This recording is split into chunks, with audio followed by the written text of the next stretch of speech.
Hey everyone, Jennifer with Aloware here.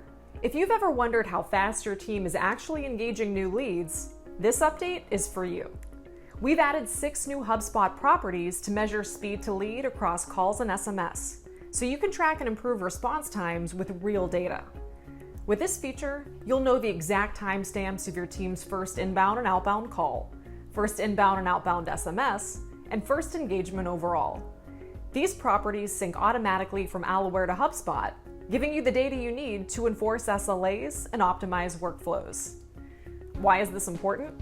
Well, speed to lead is one of the strongest predictors of conversion. A faster first touch means more conversations and happier customers. With these properties, managers can finally see where bottlenecks are happening and hold teams accountable with hard numbers. To create these properties in HubSpot, just go to Actions, then View All Properties, then click Manage Properties, followed by Create Property. This is where you give your new property a label. So in my case, I'll put first inbound call. Then I'm going to leave the object type as contact, and I'm going to change the group to contact activity. Then we'll find field type under Create Property, and then we're going to select date and time picker, and then hit Create. And you're going to repeat this process for all of the 6 new properties that we've added for you to help you measure speed to lead throughout your org.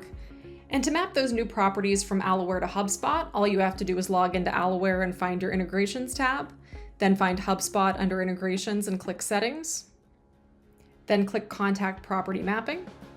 And here you'll see a list of all the default fields that you can map over.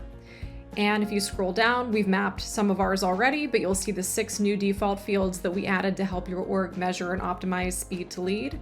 And those include first outbound engagement, first outbound text, first outbound call, first inbound text, first inbound engagement, and first inbound call. Now you'll want to note the difference with engagements here. Those measure calls or SMS, whichever comes in first, and that gives your sales team a bit more flexibility with reporting. If you want to add a new field, just click Add Mapping and it'll let you do that. And then under HubSpot in the second column, you just want to make sure that you select the new property that you just created so that it correlates. And make sure the arrow is pointing to the right. That means it's going unidirectionally from Aloware to HubSpot, and that's what we want. And then click Save. Then after you create a new contact in Aloware, you can find that record in HubSpot and make sure that your desired speed to lead fields are syncing by clicking the gear icon here and then clicking Add Properties. And I'm going to search for the one that I just added. So first inbound call date and time. I'm going to save that.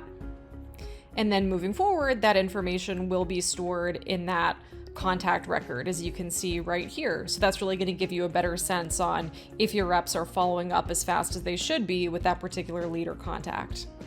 And as a pro tip, when you're creating properties in HubSpot, you may want to note Aloware in the name, just so your internal teams are aware that this is an Aloware specific measurement and not a HubSpot one. Once the properties are live, you can build reports in HubSpot to measure how long it takes from lead creation to first touch, segment by rep or by team, and monitor SLA compliance.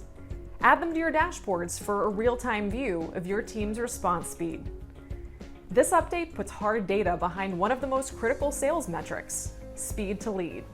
Set it up in just a few minutes and start tracking the response times that get your team more conversations.